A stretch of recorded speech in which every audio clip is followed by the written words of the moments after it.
Morning, idol. Morning. Tingnan natin yung mga gabi kong Singapore na tinanim. Ano po? Tingnan natin kung ay pagkalaki-laki na eh. Oh. Ito.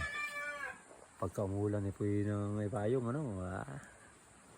Parang meron akong laman. Ano po? Kaya alam po ang kung ito ay pag summer. Ano po? Mga kabutil. Summer yung taglaman. Oh. Ito po ay mga tinanim ko dahil ito po ay pagkain po pwede po ipakain sa mga baboy na native. Ayan o. Kaya nang lalaki na po eh. Oh. Ayan. Oh, laki. Pwede nang pag umulan, pwede nang yung mga pwede na yung pandong eh. Oh. Sobrang laki. Ayan din.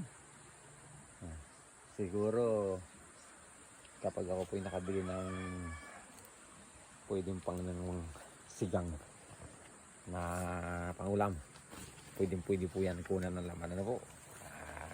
Kaya mga kapatid, kapag may red nanim, may huhukayin. Gabi na Singapore, hindi po Hong Kong. Wow. Thank you for watching.